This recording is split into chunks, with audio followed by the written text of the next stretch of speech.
Are the Bruins already getting snubbed and forgotten about when it comes to basketball polls and everything? Hell yeah.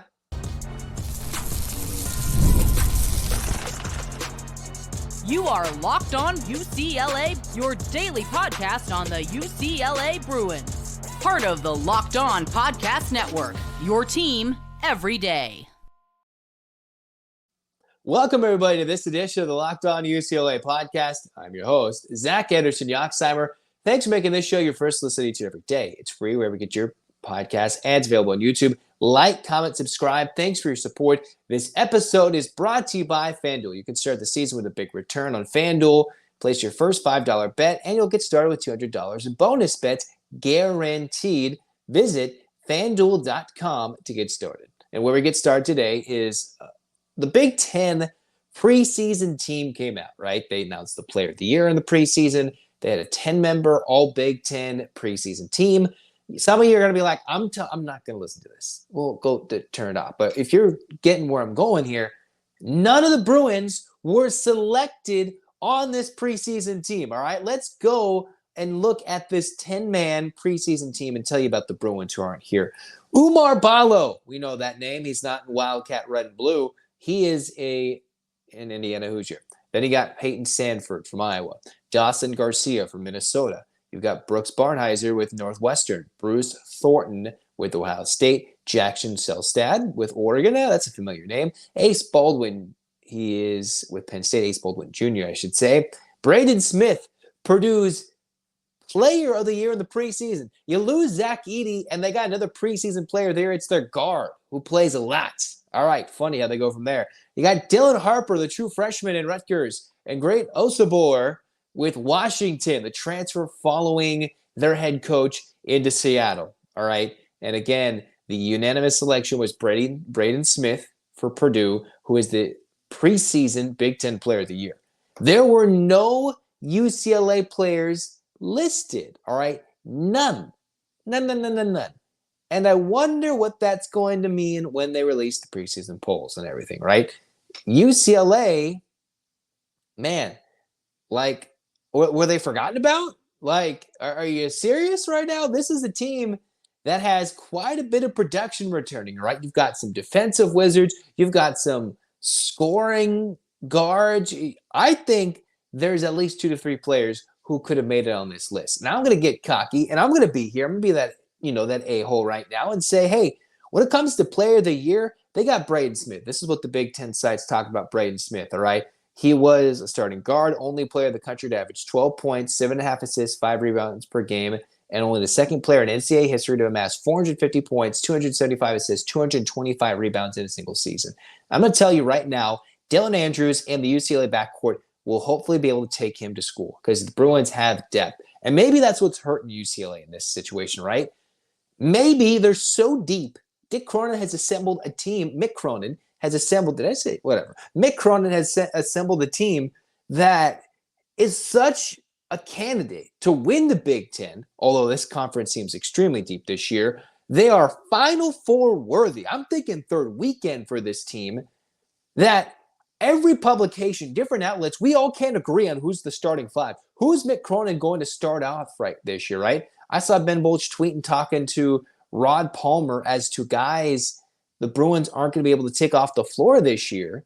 And he was talking to him at this coaches convention in SoCal. Apparently, a couple of those names include Trent Perry and the likes of William Kyle III. Well, William Kyle III is supposed to be the replacement to Adem Bona. And the only reason they took Bona off the floor in the last 2 seasons is because he took himself off the floor, either injured, which was rare, or in foul trouble. You take your big man who is an elite rim protector and rim rocker, you're not going to take him off the court. And Trent Perry has been rising rapidly since his late commit to UCLA. So maybe the problem with the fact that they have no Bruins on this list is because we have no idea who's going to start. Most times, that might be a bad thing. You got 7 players, you don't got 5 good ones. You got 2 quarterbacks, you don't have 1. Whatever colloquialisms, whatever cliches. No, UCLA is legitimately like 3 separate lineups of 5 good with different players, right? You could almost trot out 15 guys out there, and they'd be a legitimate contender, including the walk-ons. That's a stretch. That's an exaggeration. But I'm not exaggerating that this team is so deep this year that I think the disrespect is starting to show, or that nobody knows which UCLA player is going to start, so how we're going to put him on the preseason team if he's on the bench and he's getting backup minutes and still contributing. Mick Cronin already came out and talked to the media for the first time during their first practice last week and said, hey, this team could have 7 to 8 different scores within an individual game. A game. We don't know who can lead the team. Remember those Rico's runs? This team could come out and dominate, right? They had some players who weren't even the returners going out to the Rico's runs at UCLA. They had some pro players, right? Like Kobe Johnson picking people's pockets. Trent Perry was balling. Freeney was looking good. And those are young players and a guy who's new to the UCLA blue and gold. Their team leader is losing his minutes this year in Stefanovic. That's the way Cronin was kind of echoing. Yeah, it's a good get for us to go get Kobe Johnson. You know what that means for Stefanovic? Some people who expect him to start, he's not going to start. And he would start at most other schools and probably put up 10 or more points per game and have a lot of chances to put up numbers and get some oohs and ahs from NBA scouts or international scouts. And that's a guy that's just on the bench for UCLA. So I can't wait to see what it looks like. Hey, what is this going to look like for the Bruins this year? I hope the Bruins aren't forgotten. I see these way too early top 25s and UCLA sitting there at 24. And is it because of last year UCLA had a lot of new faces, albeit lots of freshmen and a lot of underclassmen undertaking huge roles, or newcomers trying to jumpstart a UCLA team that was probably not ready for prime time? This year, I'm very confident in the Bruins' ability to get to the second weekend and through the second weekend. All right? And if you got the center who's supposed to be your anchor in the post, that is a little undersized, yes, although Purdue doesn't have their big 7'3", 7'4" superstar in Zach Edey. So you can handle a smaller Big Ten theoretically. You've got a freshman who is one of your last commits making a big charge to compete for backup point guard spots, starting minutes maybe, good closing 5 minutes, address nearly every weakness. And if UCLA is putting out the word that, hey, our center's looking good, and the one thing Mick Cronin said earlier this offseason was that the one concern this year he has is the lack of depth at the 5, even though they're versatile enough to switch people around to have 3 or 4 different guys play the 5 this year, and someone's holding down the reins, hold down the spot. That's a team that is ready to compete. Like, I'm excited. This UCLA, we start in about a month. It starts in a month, and all the jokes about the football team, they're going to cease because we're going to see how good this team is. Now, yes, they got to go play North Carolina across the country. They're going to play Arizona in Arizona, but at Phoenix, right? Playing at the home of the Suns. They're going to play the Zags, who are now apparently a Pac-12 team in years to come, in Los Angeles at the home of the Clippers. And it still gets tough. A road game against Oregon, who's supposed to be really good with the preseason all Pac-10, former Pac-12 member to an all Big Ten member in Jackson Shellstad. And I still think there's some guys who could compete with this member with this preseason list. I'm expecting a great breakout year for Dylan Andrews. Huge. Go take him to school with Braden Smith, right? Don't let Purdue hog all these preseason and postseason awards. No, UCLA, they're going to go show what they're about, right? I think how Big Ten teams and the Big Ten conferences hog NCAA tournament bids is hopefully how UCLA players will hog and hoist the majority of these postseason awards, whether it's a 6-man, a coach of the year, whether it's a defensive player, a player of the year, all Big Ten first team. And I understand it's tough. You got 18 different squads and you have 10 dudes to pick, and you don't want to repeat any of them. All right. You don't want to repeat teams. There were no repeat teams on this list. I just think they made a mistake. And yeah, people might not care, but it might be the first of what is quite a few little moments of overlooking the Bruins in this offseason, who I think are extremely good and can challenge UConn for the national championship throne this year. Mark my words. Now, next, we're going to talk UCLA football, give my grades for what they did against Oregon, right? A day later than normal, but let's kind of dive in, deep breath, exhale. What did they do against the Ducks? We'll talk about that next on Locked On UCLA. It's my time to highlight my Roy Player of the Week. And what's Roy? Roy is a new platform that makes contributions and lets fans make contributions directly to their favorite athletes. Download Roy for iOS or Android, enter the referral code Locked On, and you'll be automatically entered into a sweepstakes to win $5,000 cash. No purchase necessary, void where prohibited.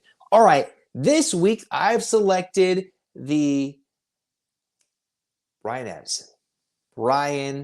Addison, all right? Because, let's talk about Brian Addison. Against his former squad, goes out, lays a big hit, draws the ire of the Ducks fans. Has a 96-yard pick six, all right? In a year where there might not be a lot of highlights for the Bruins this year, Addison comes in. He was initially a UCLA commit so long ago, finally makes things right, picks off his former Oregon Ducks, maybe not his quarterback, but picks off a Duck and returns it 96 yards.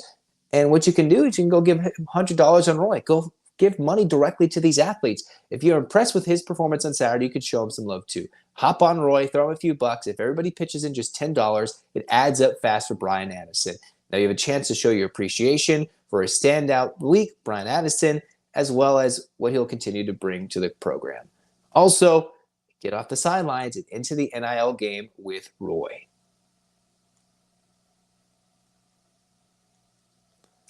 All right, here we are, second segment. Let's get to this grades and reactions. Once again, finally throwing that Week 5 game in the mirror against the Oregon Ducks. Top 10 team.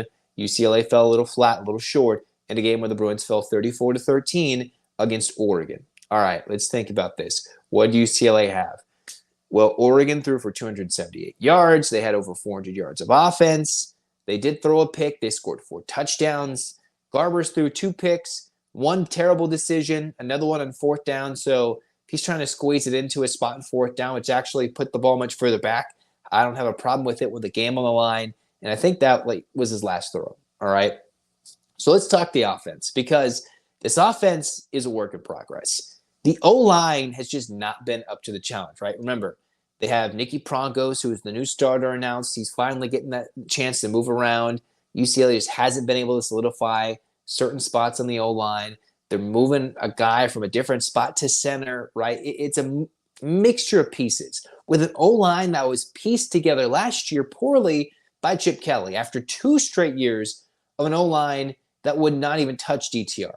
Well, yes, DTR is a little different than Ethan Garbers or Dante Moore. He's a little different. He's a wildcat. He can go run around. He's not going to get touched. But now, when you needed to protect your quarterback, Chip Kelly didn't go out and recruit. And Deshaun Foster had no chance to go out and get those guys in the portal and get those guys late. And right now, Eric Bieniemy is suffering with the lack of an offensive line. Now, I can't say his play calling is much better, because when there's time to throw, I see Garbers roll out. There are quite a few instances nobody is open, right? You're only mustering 125 yards in the air. Technically, because of so many sacks and yards lost for Garbers, you're only getting 47 yards on the ground, although those numbers looked a little bit better. The Bruins figured things out. I just don't like the fact that UCLA has to suck in the first half, or sometimes don't, unlike the LSU game. They go through a break, and in the second half, they come out running the ball. Each time against LSU and Oregon, UCLA's come in the second half and started to run the ball. They go pass, pass, pass. We think the run game's terrible. And then in the second half, they are good at running the football. But each time they stall out at midfield to start the second half, and it just sucks. So until UCLA proves they can run the ball, Penn State is a top 10 team when it comes to stopping the run, yards per game, one of the best at yards per carry. A physical front, they had some of the best, their best game of the season when it comes to sacks, tackles for loss against Illinois. It's not, looking well, right? Looking good for UCLA going forward. But I did like Jalen Berger getting in there, making some plays for the Bruins offensively. I thought we saw a lot better performance and opportunity from TJ Harden, considering he had more than 4 yards a carry. That's much better than what he had the first few weeks. So there's opportunity. And let's get the ball to Keegan Jones a bit more. Like, what are we doing? What are they doing not getting the ball to Keegan Jones? Okay, and then let's look at the receiver room for UCLA. Your leading receiver was a freshman, Quasi Gilmer. Now remember, UCLA had Jeremiah McClure last year. He transferred out. It's nice to see a true freshman come in and ball out. I hope he stays. It continues his UCLA career. But what I don't see on this list is any J. Michael Sturdivant. What I don't see is, any Logan Loyes. What I don't see is, there's Titus Mokiala-Tamala hurt. Obviously, the more opportunity now for Quasi Gilmer. I see one catch from Monteval and one that was on his hands near the goal line, where if he makes the catch, it could be a different game with an early touchdown. What's killing the Bruins is the lack of protection up front, the inability to turn the ball over less than 2 times in a game. Technically, yes, 1 on 4th down. And just some poor play calling when UCLA is down early, right? And we'll get to the down early part in a moment. But goodness gracious, how UCLA can only get 200-plus yards of offense. Not rushing, not throwing. Garber's coming off a career-high throwing the football against LSU. Oregon is has a really strong defensive line. And then you saw many different players combining for tackles for loss. You saw Jordan Birch for the Ducks have a couple tackles for loss. It's frustrating to see this UCLA team go out there and only run so many plays and just stall out. Because if UCLA comes out of the locker room with unexpected momentum heading into it after the pick 6 and gets more than 3 points, or the defense shuts down Oregon 3 times in the third quarter, UCLA at the end of the third, if they can drive, if they can move the ball, and there's times where it's like, positive play, call it back. Positive play, call it back. Holding, right? They just do dumb things. Offensively, they're just a D-, right? They actually didn't even score a touchdown in this game. UCLA scored 2 touchdowns once this season. And we're now week 4 in this season. You can point to the schedule. UCLA has had, I think to this point, the second toughest schedule in the country, and they're only going to go play a top 10 team on the road in Penn State. All right? And then they're going to play other teams on the schedule that will be tough too, and I don't think UCLA will be favored, but it does light up after the first part of the schedule, which is tougher than almost anybody's schedule in the country. This first couple of games probably tougher than any non-conference conference stretch Alabama's played in a long time. All right, and they just played Georgia at home. Alabama hasn't played anybody on the road in forever. All right, so you look at schedules that not even the toughest teams in the country could go play on the road or handle the travel UCLA's had to endure at Hawaii, in Louisiana, at Pennsylvania, and your home games include a stalwart Indiana Hoosier team and a top 10 Oregon Ducks team. It's a unique schedule for UCLA. But again, the struggles offensively remain. They have looked inept offensively. Other than the half at LSU, they have looked inept. D- for the offense. And I probably should be giving them an F. I'll wait. I won't give this offense an F unless they're horrible against Oregon next week. An F until they start playing the Minnesotas, the Nebraskas, the Washingtons of the world, right? When they still stumble and sputter offensively against those teams, that's when it'll be a weekly F. But we have to wait because Oregon slowly figured things out. It's not – the UCLA doesn't have the running game that Boise State has. Idaho didn't necessarily blow them out of the water offensively. They just kept it close. UCLA was not primed for success with a hobbled Ethan Garbers, a poor pick early, some poor play calling, and very poor protection. A lot of P's, right? You go to Pro Football Focus and get not that many P's. We're like, hey, that was poor preparation. D- offensively. Because I'm frustrated. And it probably should be an F. But I just want to make sure UCLA is not playing a top 15 team in the country or an unbeaten team in the country before I start giving them Fs. But the longer this goes on, the more there will be cries for Eric Bieniemy's job. The more there is. But he was handed a terrible backup. He has handled an offensive line that was already poor last year and is trying to learn a system, not the most mobile of quarterbacks, especially when Garbers has a poor ankle and he's escaped some plays by running. Didn't have that ability against Oregon as he did against, say, LSU. And now the Bruins are up against it with quarterback play. We don't really know who they're going to get against Penn State. All right? So D-. Offensively, we got that down. Defensively and special teams, We'll talk about that next on Locked On UCLA.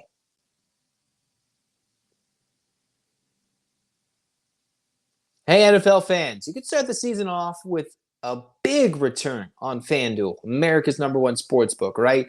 When you get started with $200 in bonus bets guaranteed, all you got to do is place your first $5 bet. And you see a huge spread, right? UCLA, it was about 24.5 points here, and 23.5 points against LSU.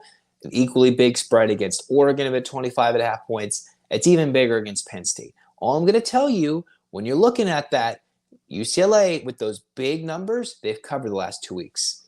And if Ethan Garbers plays, I do think UCLA covers on the road at Penn State.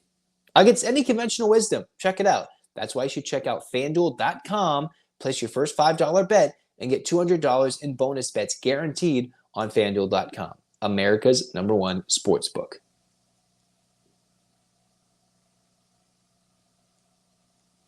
All right, here we are, cruising on into segment 3 of the Locked On UCLA podcast.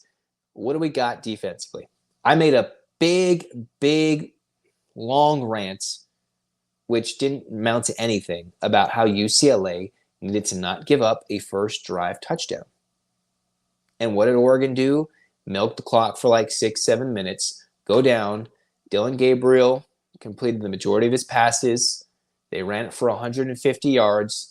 The biggest rushing total the UCLA Bruins have given up all season. The first team that has prided themselves in running the football, just like how Penn State will this weekend.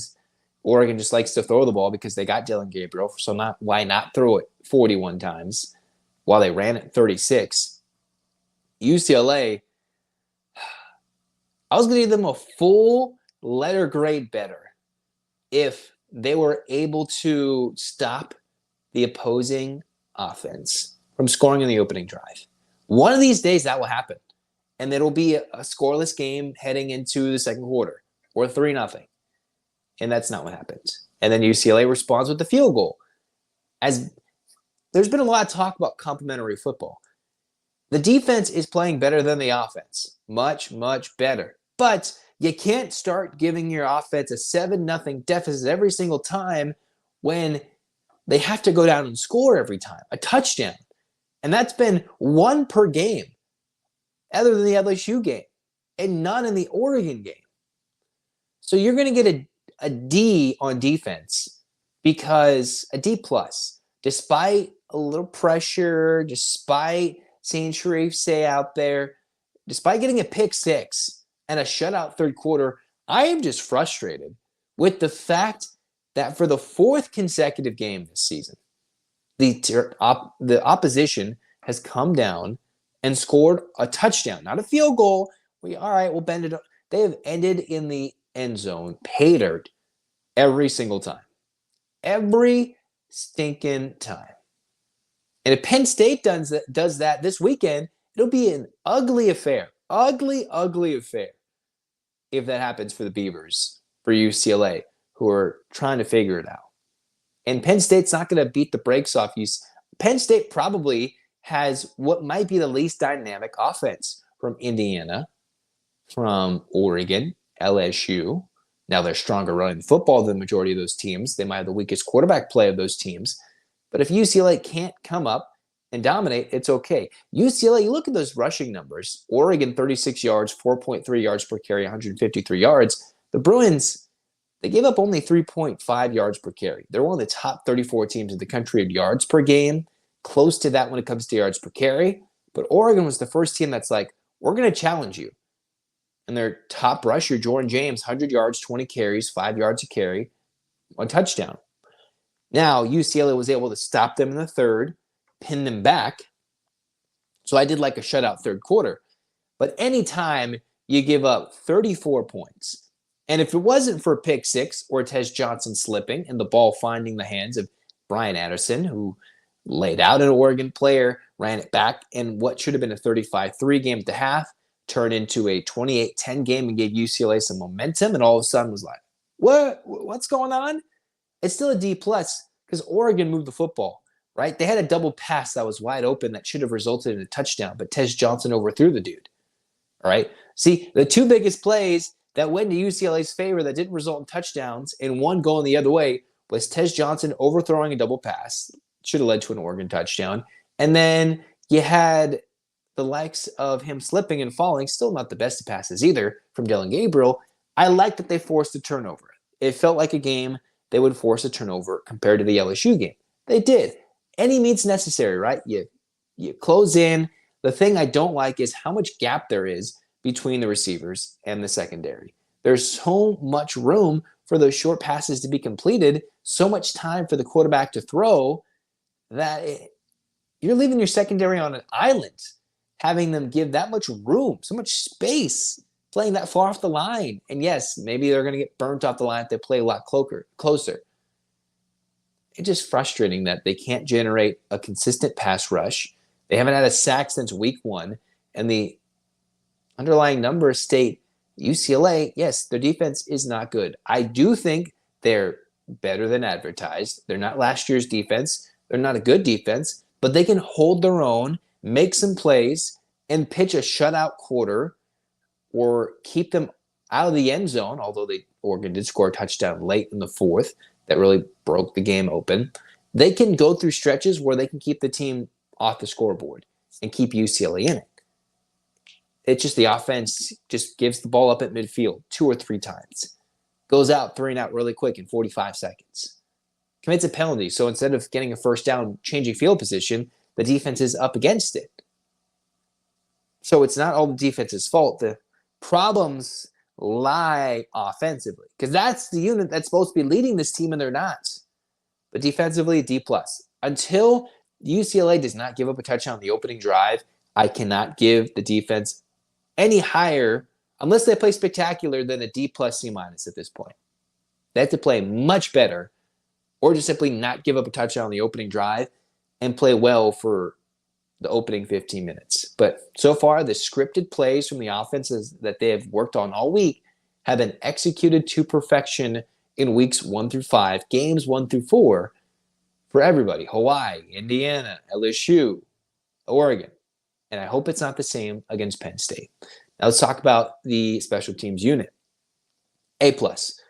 Brody Richter has been doing great things. 5 punts, 220 yards. If they had numbers on fantasy, if you could go check out, like in fantasy football in the NFL, and they had punters, that'd be fun.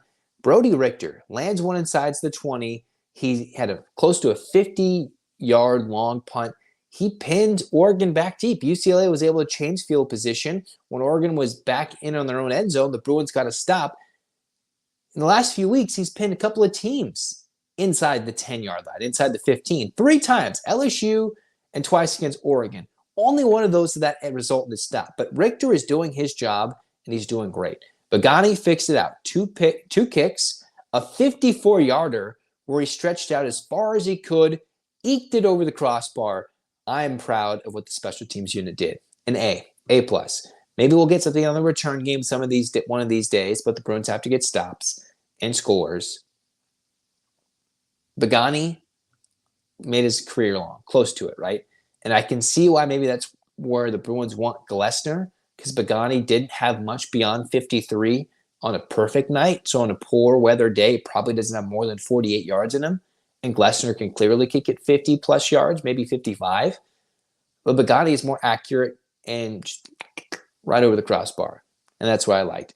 Love the special teams. They make me proud every time. Heck, Oregon's kicker missed a PAT, all right? Atticus Sappington. So sometimes you can do something better than the other team. That's what UCLA did. Better special teams play.